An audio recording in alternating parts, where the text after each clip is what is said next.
walamma ja'ahum kitabun min indillahi musaddiqun lima ma'ahum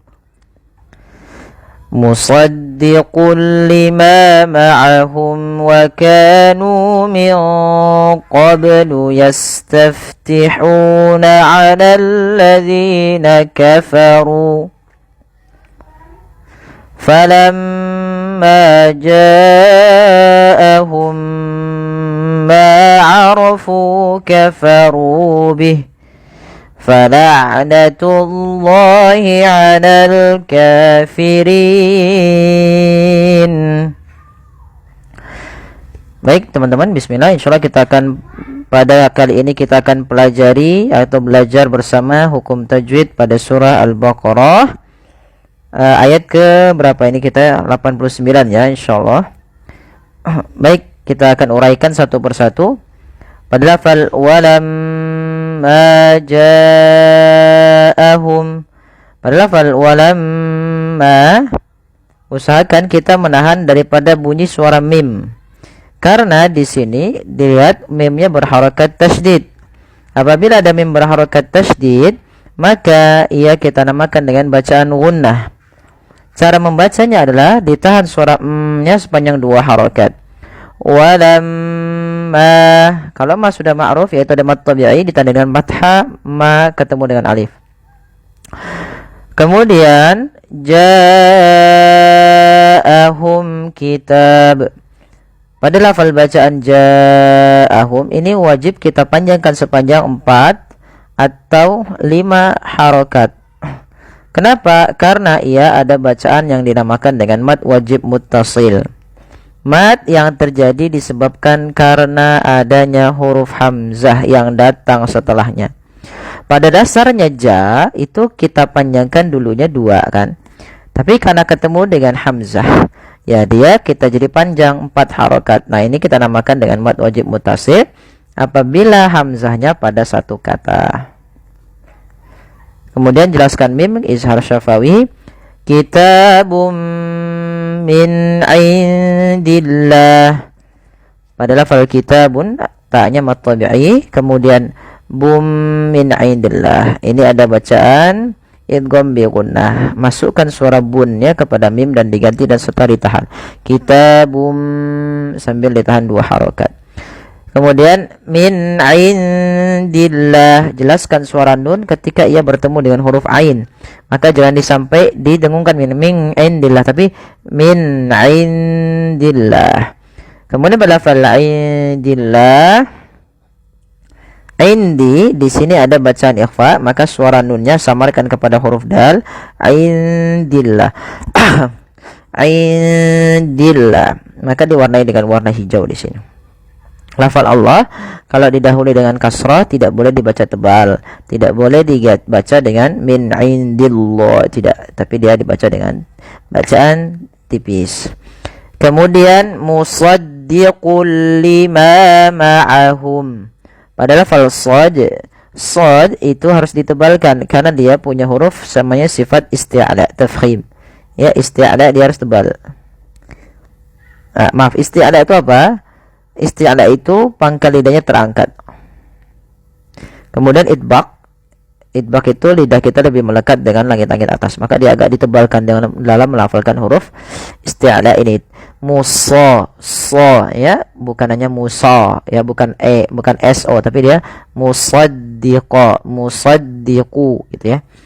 Maka kemudian pelafal musaddiqul lima, ini ada dhammatain bertemu dengan apa? Dhammatain bertemu dengan huruf lam. Maka masukkan lafal kun asalnya musaddiqun ke lam karena ia ada bacaan idgham bila gunnah. Idgham itu memasukkan, bila gunnah itu tanpa disertai dengan gunnah, hanya masuk saja. Maka musaddiqul lima tanpa ada penahanan, tanpa ada musaddiqul lima, tidak ya, tapi langsung saja. Lima ma'ahum, ma tabi'i, ma'ahum wa kanu, mim mati bertemu waw, itu izhar syafawi. wa kanu min qablu yastaftihun. Kanu panjangnya sama yaitu mad tabi'i dan alif di sini dianggap tidak ada. Kemudian min qablu. Nah, ini nunnya disamarkan ke huruf qaf karena dia ada bacaan ikhfa. Di sini ikhfanya ikhfa ab'ad, ikhfa yang jauh. Ya, yang jauh daripada makhraj daripada huruf nun. Biasanya kan ada mengenal ikhfa ab'ad, ikhfa aqra, ada ikhfa ausad. Nah, huruf qaf ini kan karena jauh daripada makhraj huruf nun maka dinamakan dengan ikhfa ab'ad. Caranya nunnya samarkan ke ko, miqa ya, wa kanu min qablu yastaftihun. Kemudian melafal qablu ini banyak harus dipantulkan karena ia ada bacaan qalqalah. Maka bacanya adalah min qablu. Kesalahan yang terjadi dalam membaca qalqalah tidak memantulkannya, contoh qablu atau menambahkan hamzah qablu. Qablu ini menambahkan hamzah. Maka dalam membaca qalqalah tidak boleh ada dua itu, tidak boleh. Yang pertama tidak memantul, yang kedua tidak boleh menambahkan hamzah. Kemudian yastaftihuna 'alal ladzina kafaru. Sin punya sifat namanya hamas, alirkan nafasnya yas. Kemudian taf alirkan juga karena fa juga hamas. Kemudian huna, hati-hati jangan menebalkan huruf H, jangan yastaftihuna. Nanti dia mengganti dengan huruf H besar. Hu sendiri ada mad tabi'i 2 harakat. 'Alal ladzina kafaru. Panjangkan zi sepanjang 2 harakat karena mad tabi'i. Ru pun 2 harakat. Kemudian pada lafal falamma ja'ahum ma 'arafu kafaru bih. Kita waqaf dengan ya falamma. Nah, sama sebagai walamma yaitu ada gunnah di lafal mim dan wajib kita tahan dahulu sepanjang 2 harakat. Maka kita tahan dulu suara mimnya ya 2 harakat. Falamma ja'ahum. Ja'ahum sama sebagaimana kata awal ya, itu ada mad wajib muttasil dan kita tidak jelaskan ulang. Nah, kemudian pada lafal mim mati bertemu dengan mim, di sini ada bacaan yang kita namakan dengan idgham mimi. Yaitu apa idgham mimi? Idgham mimi itu mim yang sukun bertemu dengan mim yang serupa. Maka dinamakan dengan idgham mimi. Cara membacanya sama sebagaimana idgham lainnya, memasukkan mim yang pertama kedua tapi dia ditahan. Ja'ahum ma'arafu kafaru bih. Baru setelah ditahan 2 harakat dipanjangkan lagi ma-nya 2 harakat karena ya mad tabi'i. Ro-nya tebal, bukan arafu tapi arafu karena dia ro berharakat fathah maka dia tebal. Fu ada bacaan mad tabi'i maka dia wajib dipanjangkan 2 harakat. Kemudian kafaru bih. Ya kafaru bih. Di sini ru mad tabi'i. Di sini ketika kita wasol nanti ada namanya mad silah qasirah pada lafal hi ditandai dengan ini. Kalau kita waqaf dimatikan saja, tapi kita waqaf saja. Kemudian fala'natullahi 'alal kafirin. Fala'natullah tullah ya pada lafal ain sifat bainiyah tidak terlalu ditahan suara ainnya dan tidak terlalu dilepaskan. Fala'natullah tullah, tunya jangan tebal, jangan fala'natullah enggak, tapi dia fala'natullahi baru lafal Allahnya tebalkan. 'Alal kafirin, ka mad tabi'i, rin mad arid sukun, yaitu yang terjadi ketika kita akhir bacaan waqaf yang dimana huruf akhirnya dimatikan, itu namanya sukun arid dan sebelumnya ada huruf mad. Dan ini sudah kita jelaskan dalam beberapa ayat sebelumnya, tapi nggak apa-apa kita uraikan satu persatu. Baik, kita coba ulang. Walamma ja'ahum kitabun min 'indillahi musaddiqul lima ma'ahum wa kanu min qablu yastaftihun. وكانوا من قبل يستفتحون على الذين كفروا فلما فلما جاءهم ما عرفوا كفروا به فلعنة الله على الكافرين بئس ما اشتروا به أنفسهم أن يكفروا بما أنزل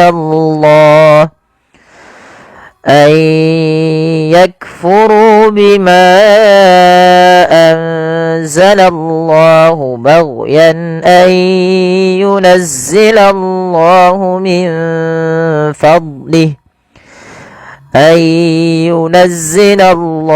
من فضله على من يشاء من عباده فباءوا بغضب على غضب وللكافرين عذاب muhin. Baik, teman-teman sekalian yang Allah Subhanahu wa taala, insyaallah kita akan membahas hukum tajwid pada surah Al-Baqarah kesempatan kali ini. Kita perhatikan di sini pada lafal bi samashtaraw bih. Di lafal membaca hamzah yang sukun, teman-teman, ini tidak boleh diseret ya, hamzahnya tidak bi sama gitu ya. Tapi harus kita menyempurnakan daripada sifat hamzah ini. Hamzah memiliki dua sifat yang harus kita perhatikan. Yang pertama sifat jaharnya, sifat jahar, yang kedua sifat syiddahnya. Sifat jahar adalah sifat yang dimana dia tertahannya nafas, dan syiddah adalah dia tertahannya suara. Maka ketika hamzah sukun harus ada penahanan suara dan penahanan nafasnya. Bi, ya, bi samash, nah, ya, di, ya. Kemudian lafal shin di sini harus ada namanya sifat tafashi pada syafa, ya, shin itu tafashi. Tafashi itu apa? Intisarus saut fil fam, yaitu menyebarnya suara di dalam mulut. Ash bi samashtaraw bihi, dan waw di sini dibaca dengan lin, ya, dengan bacaan lin. Dan alif di sini dianggap tidak ada. Alif di sini dianggap tidak dibaca.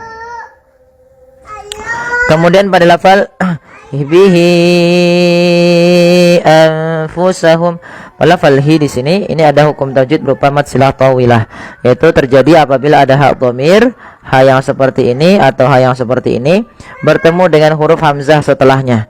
Maka panjang untuk mad silah tawilah di sini adalah sebagaimana mad jaiz, yaitu 4 harokat. Maka di sini hi-nya wajib kita panjangkan sepanjang 4 harokat.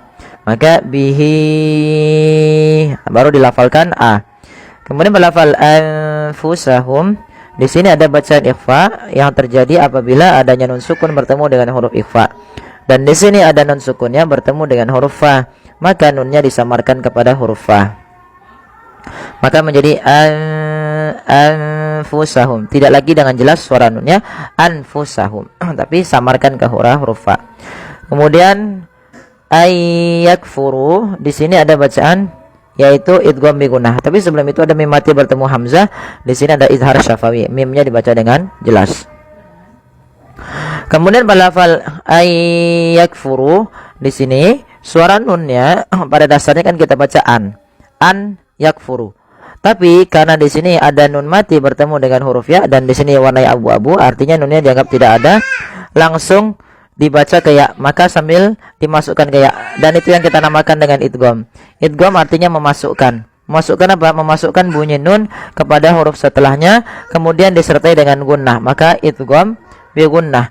Maka ayya, cara membacanya bukan lagi an yakfuru, tapi ayyakfuru. Kaf, huruf kaf memiliki sifat yaitu huruf kaf,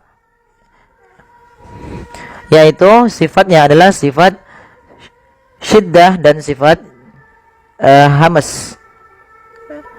Cara membacanya yaitu bacaan syiddahnya dulu, yaitu kaf itu ditahan suaranya ak, baru dikasih hamas. Hamas itu mengalirnya nafas. Maka yakfuru, nah seperti itu. Kemudian ru mad tabi'i panjangnya 2 harokat dengan tandai dengan dhammah bertemu waw mati. Kemudian bima anzalallahu baghyan, ya, atau baghya. Di sini pada lafal bima anzala ada hukum tajwid berupa yaitu adanya mad jaiz munfasil. Mad jaiz munfasil adalah mad yang terjadi apabila ada mad tabi'i bertemu dengan hamzah yang dimana hamzahnya pada lain kata. Pada saat ini misalkan bima itu awalnya 2 harokat, karena datang setelahnya hamzah, jadi mad jaiz atau mad wajib itu sebabnya karena adanya hamzah yang datang setelahnya. Yaitu di sini anzala 1 kata, dia maka hamzahnya pada lain kata. Dan inilah kita namakan dengan mad jaiz munfasil. Panjangnya berapa harokat? 4 atau 5 harokat. Kemudian kita masuk lafal anzala. Sama sebagaimana tadi anfusahum, yaitu dibaca dengan bacaan ikhfa, nunnya disamarkan ke huruf zai. Kemudian baghyan ayyunazzilallah. Pada lafal baghyan, hati-hati jangan sampai memantulkan huruf ghain. Karena huruf ghain bukan huruf mantul, tapi dia au, ya, baghya, baghyan. Di mana kemudian lafal yan di sini ada izhar halqi, yaitu suara tanwinnya dibaca dengan jelas karena bertemu dengan hamzah, baghyan, dan tidak boleh ada penahanan. Tidak boleh ada penahanan. Kemudian pada lafal ayyunazzilallah ini sama sebagaimana ketika kita melafalkan ayyakfuru, yaitu ada bacaan gunnah, ada bacaan idgham bi gunnah ditandai dengan nun bertemu dengan huruf ya. Kemudian ayyunazzilallahu, tebalkan lafal Allah karena di situ lamnya lam tafkhim. Kemudian min fadlih, di sini ada nun mati bertemu fa sebagaimana anfusahum. Ya, sebagaimana anfusahum, yaitu bagaimana kita membacanya? Kita membacanya menyamarkan nunnya kepada huruf fa. Menyamarkan huruf nun kepada huruf fa, ya, teman-teman. Itu nunnya min fadli. Hati-hati juga jangan sampai ini memantulkan huruf dot. Jangan sampai memantulkan huruf dot, yang dimana dot itu salah satu huruf yang tidak boleh mantul. Huruf dot salah satu huruf yang tidak boleh mantul. Yang dimana contoh min fadli tidak boleh, min fadlihi, ya, tidak boleh. Kemudian pada falhi di sini ada mad silah qasirah, berbeda dengan mad silah tawilah, yang dimana di sini dia tidak bertemu dengan hamzah, yang dimana dia hanya dibaca sepanjang 2 harokat saja. Kemudian ala man yasha'u min ibadih, ala ada mad tabi'i fathah bertemu alif, man yasha ini sama sebagaimana ketika nun bertemu ya, dia di sini man yasha, dia ayya. Ya, ketiga-tiganya dibaca dengan sama, yaitu memasukkan nunnya kepada huruf ya, dan hukumnya yaitu idgham bi gunnah. Kemudian pada lafal yasha'u, pada lafal sya di sini ada bacaan mad wajib muttasil, yaitu mad yang terjadi apabila ada mad tabi'i pada dasarnya sya, yasha itu 2 harokat. Karena datang setelahnya huruf hamzah, maka kita lihat setiap ada hamzah yang datang setelah huruf mad, maka itu ada 2 kondisi. Kondisi pertama mad jaiz, yang kedua mad wajib. Apa membedakan? Yang membedakan adalah posisi hamzahnya. Kita lihat di sini posisi hamzahnya pada 1 kata, sehingga dinamakan dengan mad wajib muttasil, yang dimana kita wajib memanjangkannya seberapa? 4 harokat atau 5 harokat. Kemudian min ibadih, ini kita tidak lanjutkan, kita wakaf di sini saja. Min ibadih ada nun sukun bertemu dengan ain, yaitu dibaca dengan jelas suara nunnya karena dia ada bacaan izhar halqi. Izhar artinya jelas, halqi berarti adanya tenggorokan. Berarti huruf yang ketemu setelah huruf nun itu huruf yang keluar dari tenggorokan. Kemudian kita lihat pada lafal faba'u, ya, faba'u bi ghadabin ala ghadab di bawah sini.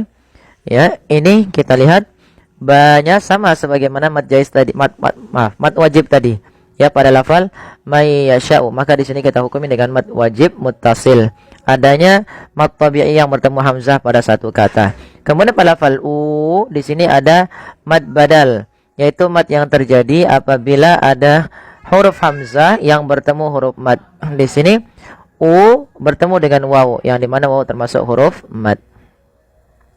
Kemudian bi ghadabin ala ghadab, Pada lafal bi ghadabin ala, bin ala ada izhar halqi, suara ba-nya harus dibaca dengan jelas.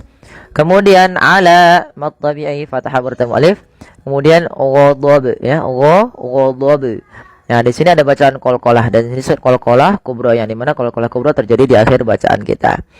Nah, hati-hati kesalahan yang terjadi dalam membaca qalqalah yaitu tidak memantulkan qalqalahnya. Contoh ala ghadab atau dua menambahkan hamzah ala ghadab. Nah, itu juga salah. Yang benar adalah tidak menambahkan hamzah dan dia harus memantul. Ya, bi ghadabin ala ghadab. Ala ghadab. Ya, seperti itu. Kemudian kita waqaf pada lafal waqaf tanda jim. Walil kafirina azabum muhin.